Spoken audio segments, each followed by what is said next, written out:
नमस्कार, मी माधुरी आपल्या पुणेरी तडका यूट्यूब चॅनलमध्ये मनापासून तुमचं खूप खूप स्वागत करते। आज आपण खूपच कमालीच्या भन्नाट अशा काही टिप्स अँड ट्रिक्स बघणार आहोत, ज्यामुळे तुम्हाला दररोजच्या कामामध्ये भरपूर मदत होईल, पैशांची बचत तर होणारच आहे। व्हिडिओ खूपच युजफुल आणि इंटरेस्टिंग होणार आहे, शेवटपर्यंत बघा। आवडल्यास मित्रपरिवारासोबत शेअर करा। हळदीचे डाग पडले की काढायला खूप जास्त अवघड जातो। कपड्यावरती किंवा भिंतीवरती किंवा फोन कव्हरवरती कोणत्याही ठिकाणी एखाद्या वस्तूवरती जर हळदीचा डाग पडला असेल, त्याला तुम्ही सहज सोप्या पद्धतीने काढू शकता, न घासता न ब्रश चा वापर करता। तर यासाठी बघा आपल्याला वापरायचा आहे परफ्यूम। तुम्हाला मी ते पांढऱ्या कपड्यावरती हळदीचा जो डाग पडला आहे ना, तो देखील मी काढून दाखवणार आहे। बघा काय करायचं, कोणत्याही वस्तूवरती जसं आता माझ्या फोन कव्हरवरती हळदीचे डाग पडले आहे, ते देखील मी तुम्हाला काढून दाखवणार आहे। असंच भिंतीवर जर हा डाग असेल ना, तर काय करायचं, अशा प्रकारे परफ्यूम थोडासा टाकायचा आणि एखाद्या टिश्यू पेपरने किंवा दुसऱ्या कपड्याने आपण त्याला पुसून घेतल्यासारखं करायचं। तो डाग अर्धाच तिथे निघून जातो आणि त्यानंतर स्वच्छ पाणी घ्यायचं आणि पाण्याने तो डाग धुवून टाकायचा। अगदी तो डाग नाहीसा होतो। बघू शकता कपड्यावरील पूर्ण हा डाग निघून गेलेला आहे आणि अगदी यामध्ये आपल्याला साबण किंवा इतर काहीच वापरायची गरज पडली नाही। त्यासोबतच वस्तूवरील डाग काढण्यासाठी देखील परफ्यूम खूप जास्त कामी येतो। आता बघा इथे फोन कव्हरवरती हळदीचा डाग पडला होता, हळदीचा हात माझा लागला होता, खूप जास्त घाण दिसत होतं, नवीनच कव्हर होतं। तर हा डाग देखील किती सहज आपण परफ्यूमच्या मदतीने स्वच्छ करत आहोत, न ब्रश वापरता न साबण वापरता। आणि हो, तुम्ही हा व्हिडिओ कोणत्या गावातून किंवा शहरातून बघत आहात ते मला कमेंट बॉक्समध्ये नक्की सांगा, जेणेकरून माझा व्हिडिओ कुठे कुठे पोहोचला मला ते कळेल। यानंतरची आपली टिप आहे, आता बघा आपल्याकडे अशा बऱ्याच गोष्टी असतात ज्याला की आपण व्यवस्थित जर ठेवलं तर त्या जास्त दिवस टिकून राहतात। जसे की अशा प्रकारचे दागिने किंवा इतर काही वस्तू तुम्हाला जर पॅक करायची असेल, तर आपल्याकडे त्याच मापाची अशी कॅरी बॅग नसते। मोठ्या कॅरी बॅग मध्ये ठेवलं तर दिसायला ते चांगलं दिसत नाही, जास्त जागा लागते त्याला ठेवण्यासाठी। आणि ज्वेलरी तर तुम्ही जर व्यवस्थित पॅक करून ठेवली तरच ती जास्त दिवस व्यवस्थित राहते, आर्टिफिशियल खास करून। आणि आता बघा असे काही बॉक्स असतात ज्यामध्ये आपल्याला व्यवस्थित मोजमापाचीच कॅरी बॅग हवी असते ठेवण्यासाठी, पण ते नसेल तर काय करायचं, अशा प्रकारची एखादी जाड कॅरी बॅग घ्यायची, जास्त जाड नाही, नॉर्मलच ही कॅरी बॅग आहे। त्यानंतर बघा काय करायचं, चाकू गरम करायचा। चाकू जास्त गरम नाही करायचा, अगदी थोडासा गरम करायचा आहे। आणि त्यानंतर आपण याला अशा प्रकारे जी कॅरी बॅग आहे, तुम्हाला ज्या साईजची कॅरी बॅग तयार करायची आहे, छोटी मोठी इतर काही वस्तू ठेवण्यासाठी, त्याला अशा प्रकारे कट करायला घ्यायचं। चाकू जास्त गरम केला तर ती पूर्णपणे कट होते, पण इथे जर चाकू आपण असा व्यवस्थित थोडासाच गरम केला तर कॅरी बॅग कट होते आणि त्यासोबतच ती चिटकल्याही जात, म्हणजे कॅरी बॅग कट देखील होते आणि लॉक देखील होते। आता बघा वरच्या साईडने मला ओपन भाग हवा होता, तर मी जास्त चाकू गरम केला, त्यामुळे लगेचच तो भाग कट झाला आणि अशा प्रकारे ओपन देखील होतो। एका साईडने आपण याला बंद केलेला आहे। आता बघा तुम्हाला पाहिजे ती गोष्ट तुम्ही यामध्ये ठेवू शकता, तुमच्या गरजेनुसार छोटी मोठी अशा प्रकारे पॅकेजिंग तुम्ही घरच्या घरी तयार करू शकता, जेणेकरून कमी जागेत भरपूर वस्तू बसतील आणि वेगळा असा आपल्याला खर्च करायची गरजच पडणार नाही। नक्कीच तुम्ही पण अशा प्रकारे करून बघा।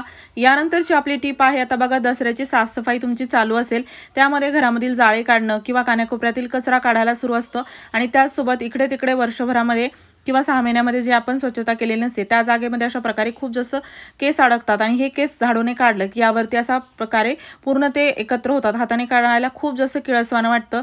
काही काडी कचरा असेल किंवा इतर काही गोष्ट, त्याला तुम्हाला जर हात न लावता स्वच्छ करायचा असेल तर त्यासाठी बघा काय करायचं, कॅरी बॅग घ्यायची आणि अशा प्रकारे हातामध्ये घालायची। हातामध्ये घातलेली कॅरी बॅग बघा, आता आपण जो कचरा आहे किंवा काय जे तुम्हाला आता केस आपण इथे काढत आहोत ते अशा प्रकारे काढायचे, जेणेकरून हातही आपला इथे घाण होत नाही, त्यासोबतच आपलं हे काम होतं। आता बघा ही कॅरी बॅग अशी सरळ करायची, म्हणजे जो पण कचरा असतो ना, जो पण काही केस आहेत ते आतमध्ये राहतात आणि अजिबात आपल्याला इथे जास्त वेळ न देता, हात न घाण करता अशा प्रकारे स्वच्छता करता येते। दसऱ्यामध्ये तुम्हाला ही ट्रिक खूप कामी येईल। त्याचसोबत बाथरूममध्ये बऱ्याच वेळा अशा प्रकारे जाळीवरती केस असतात, जे की हाताने काढायला खूप जास्त किळसवाणं वाटतं। तर यासाठी पण काय करायचं, कॅरी बॅग हातामध्ये घालायची आणि त्यानंतर जो पण कचरा असेल तो उचलायचा आणि त्यानंतर कॅरी बॅग करायची सरळ सरळ। बघा केल्यानंतर कसं होतं, आतमध्ये कचरा राहतो आणि आपले हात देखील घाण होत नाहीत। तुम्हाला नक्कीच ही ट्रिक दररोजच्या कामामध्ये भरपूर कामी येईल। आणि हो, चॅनलवरती नवीन असाल तर नक्की चॅनलला सबस्क्राईब करा, असेच नवनवीन व्हिडिओज मी तुमच्यासाठी घेऊन येत राहते। यानंतरची आपली टिप आहे इडलीच्या बॅटरसाठी। कालच्या व्हिडिओमध्ये मी तुम्हाला सांगितलं होतं की इडलीचं बॅटर भिजवत घालण्यासाठी तांदूळ आणि डाळ कोमट पाण्यामध्ये भिजत घालायची, म्हणजे ती लवकर भिजते आणि इडलीचं बॅटर लवकर फुगतं। तर बघू शकता इडलीचं बॅटर किती छान फुगलेलं आहे, त्यामुळे कधीही डाळ किंवा तांदूळ भिजत घालायला उशीर झाला तर कोमट पाण्यामध्ये घाला, म्हणजे कमीत कमी वेळामध्ये ते भिजतं आणि त्याचं जे बॅटर तुम्ही बनवताना मिक्सीमध्ये छान बारीक करून, तर ते लवकर फुगतं। तर याचा रिझल्ट अगदी तुमच्या समोर आहे। तुम्ही पण यानंतर जेव्हाही इडली बनवाल तर अगदी थंडीच्या दिवसातही या ट्रिकचा तुम्ही जर वापर केला तर खूप छान कमी वेळामध्ये इडलीचं बॅटर अशा प्रकारे तुम्हाला तयार मिळेल। ट्रिक आवडली असेल तर जास्तीत जास्त शेअर करा। यानंतरची आपली टिप आहे, आता बघा दररोज आपण कुकर लावतो, डाळ भात काहीही असं लावत असतो, पण काय होतं बऱ्याच वेळा किती महागडं कुकर घ्या, याच्यामधून शिट्टी झाली की पाणी बाहेर निघतं आणि एवढं पाणी बाहेर निघतं काही काही कुकरमधून की पूर्ण गॅसची शेगडी खराब होते, घाण होते, त्यासोबतच ते पाणी गॅसच्या शेगडीच्या खाली जातं, किचन ओट्यावरती आपल्याला बराच या वेळेमध्ये साफसफाईसाठी लागतो, खूप जास्त इकडे तिकडे शिंतोडे उडतात। तुमच्यासोबतही हा प्रॉब्लेम होत असेल तर आजपासून अजिबात होणार नाही, तुमचं भांडे घासायचं काम देखील सोपं होईल। तर यासाठी बघा काय करायचं, आपल्याला एक कपडा घ्यायचा आहे। जर तुमच्या कुकरमधून खूप जास्त पाणी बाहेर निघतं ना, तर एकतर काय करायचं, थोडं कमी पाणी घालायचं आणि त्यामध्येच कपडा जाड वापरायचा, त्यासोबत टिश्यू पेपर देखील इथे तुम्ही वापरू शकता। टिश्यू पेपर प्रत्येकाकडे असेल की नाही, आणि दररोज वेगळा लावण्यापेक्षा एक कपडा मी घेतलेला आहे जाडसर असा, मधोमध त्याच्या आपल्याला अशा प्रकारे छिद्र पाडायचं आहे आणि कुकर लावण्या अगोदर शिट्टीच्या आधी हे अशा प्रकारे कपडा घालायचा आणि त्यानंतर आता कुकर मी ठेवलेला आहे गॅसवरती। आता बघा माझ्याही चांगलं हे महागडं कुकर आहे, पण थोडं थोडं पाणी येत होतं, एके दिवशी तर भरपूर पाणी आलं, पूर्ण खालचा किचन ओटा खराब झाला, गॅस खराब झाला, साफसफाईसाठी डबल वेळ लागला। तुम्हालाही हा अनुभव असेलच, तर आजपासून अजिबात हा त्रास होणार नाही। कितीही यामधून पाणी आलं, थोडा जाड कपडा वापरा, जास्त पाणी येत असेल तर, म्हणजे कपडा पूर्ण पाणी शोषून घेतो आणि काय होतं, कुकरची शिट्टी निघेपर्यंत, हवा निघेपर्यंत हे कपडा वाळून देखील जातो। आता बघा कपडा वाळलेला आहे, कडक कपडा पाहून तुमच्या लक्षात आलंच असेल की पाणी इथे हे सांडलं होतं कुकरमधून निघालेलं, पण ते पूर्णपणे कपड्याने शोषून घेतलं आणि आपलं किचनमधील काम जे वाढणार होतं ना, ते कमी झालं आणि त्यासोबतच कुकर देखील घाण झालेलं नाही।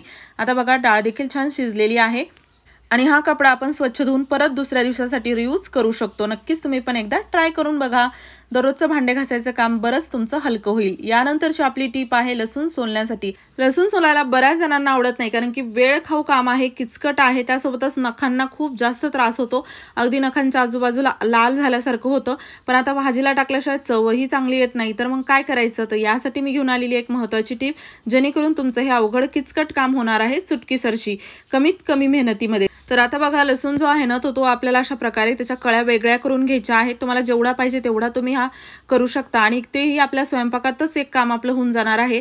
आता आजकाल इडली प्रत्येकाच्या घरी बनते आणि बऱ्याच वेळा काय होतं, शेवटी इडली पात्रामध्ये सर्व आपण ह्या अशा प्लेट लावत नाहीत किंवा बॅटर कमी पडतं, तर असं जेव्हा तुमच्याकडे होतं ना, तर गॅस तर आपला तेवढाच लागणार आहे, कारण की किती प्लेट असो गॅस तेवढाच लागेल। तर यासाठी बघा वरच्या प्लेटमध्ये माझं रिकामं होतं, बॅटर कमी झालं होतं, तर त्यासाठी मी आता लसणाच्या कळ्या यामध्ये तशा टाकलेल्या आहेत आणि त्यानंतर आपल्याला जशी आपण इडली रेग्युलर करतो तसं याला जेवढा वेळ ठेवायचा आहे तेवढा वेळ ठेवायचं। गॅस चालू करून छान एक 5-10 मिनिट झाले होते, त्यानंतर बघा इडली देखील छान मस्त फुगलेली आहे आणि वरची प्लेट जी रिकामी होती ना, तर त्यामध्ये आपण लसूण टाकला होता, तर वाफेने हा देखील खूप छान मऊ झालेला आहे। आता आपलं एकाच गॅसमध्ये किंवा एकाच वेळेमध्ये 2 अशी कामं झाली जी की आपल्याला दररोजच्या कामामध्ये भरपूर मदत करतील। हाताने एक एक करून तुम्ही काढू शकता, खूप लवकर निघतं, किंवा हातावरती घेऊन चोळलं किंवा कपड्यावरती घेऊन जरी चोळलं तर अशा प्रकारे खूप छान पाचोळा वेगळा होतो। तुम्ही एकदा नक्की करून बघा, तुम्हाला भरपूर वेळ वाचवता येईल। आणि हो, व्हिडिओ थोडासा जरी आवडला असेल तर जास्तीत जास्त मित्रपरिवारासोबत शेअर करा। चॅनलवरती नवीन असाल तर सबस्क्राईब करायला विसरू नका। पूर्ण व्हिडिओ पाहिल्याबद्दल धन्यवाद।